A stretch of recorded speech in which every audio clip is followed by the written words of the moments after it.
So next step, if you're saying anything behind my little screen here, I won't see you until we're done posting to Facebook.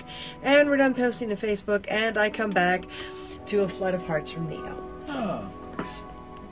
Hey, Neo. We stick it in the computer. So here's the picture that was drawn and sent over to the computer, so which we've been cleaning up. We scaled it up to the right size. Nice, Neo says nice. Thank you.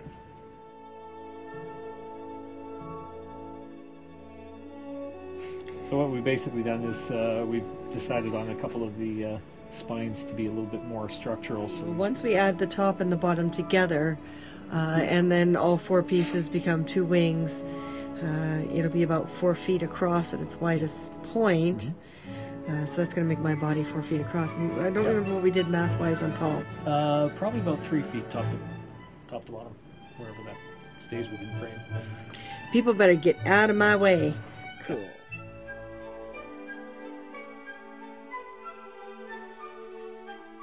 Okay, so that's pretty much how it's going to end up. The black lines are going to cut first. They'll cut all the middle pieces out first, and then the red line will go and cut around the outside. So let's save that. Hey, what's up? Working on wings. We are making fairy wings, and what we're going to do is we're going to cut some ABS. We've managed to complete the smaller wing, which is the one he's holding in now, which is the lower wing of the 2. We've completed it, and it's ready for the cutter. So we're going to cut that one out first, and then we're going to use a cellophane for in between, and we're working with the possibility and probability of putting some fiber optics in so that light will pass through the different layers of cellophane and create a bit of a nice sparkly effect. On these wings, we've already done other wings. If you look at the Times Past Entertainment or Times Past Ent page, you'll see the Mal wings. We call her Queen Maeve because, well, technically she's not Maleficent. But we've got big black wings for her that unfold like bird wings, and that was quite a feat to do. And it was all mechanical. It makes quite a sound. Artists, we call ourselves creative fabricators because we're prop makers. We do costuming, we do acting, we do performance, we do corporate events, we do a lot of other things. We do film, television, we do, it's non-stop for us. So basically the first thing we have to do is teach the cutter that the material it's about to cut is a certain thickness, so that when an instruction says, you know, just cut this light, another instruction says cut right through, it knows what right through and light is. Okay. So what he's doing right now is he's just rounding the corners for a little more stability and a little more structure. And you can see there's like double lines on everything. That's so that the machine can figure it out. And the box around those wings right now is basically the size of the bed. And that's the one we want to cut. We go into the print, tell it to cut into the selection, tell it this is ABS 1/16, so we set the material, double check what pens we're using, what power and speed it's going at, and hit OK, and hit print. That's the file we want to cut, and hit start. There was this one story at one time where a gentleman was using a laser cutter in his garage, and he walked away. He went shopping. He figured it was going to take some time, so there's no point in him hanging out. And, well, let's just say there wasn't much left of the house when he got home. I gotta go. I'm gonna watch later. Thank you, so interesting. Sure, see you next absolutely. time. We'll see you next time. Thank you. Get you some. How are we doing?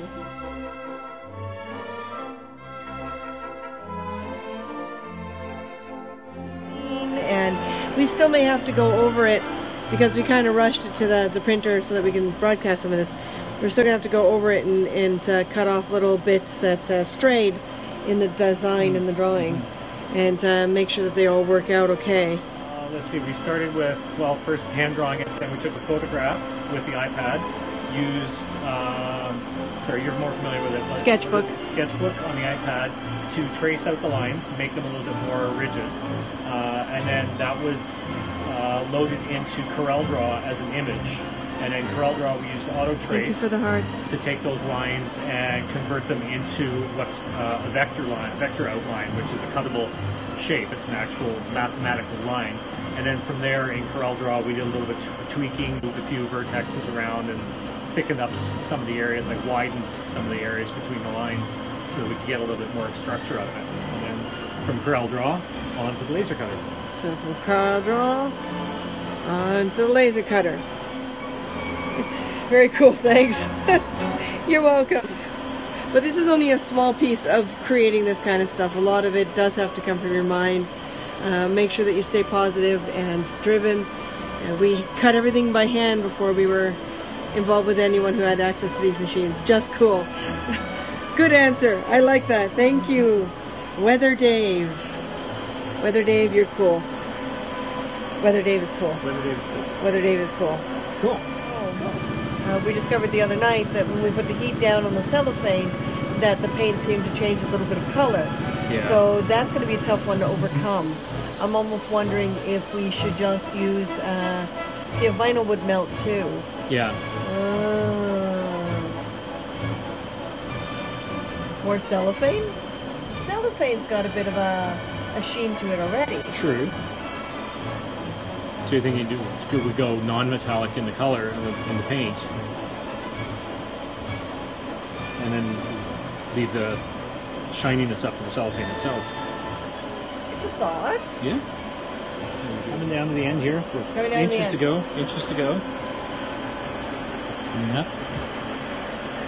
See. And done. 20 minutes and 37 seconds.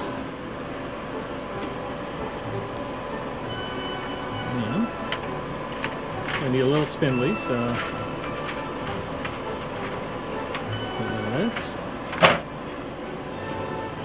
that's our first wing smell.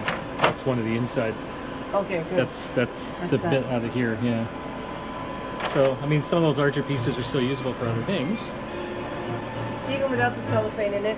Yeah. Although we may have to double up, because it's giving a little more than I thought it would. A little bit.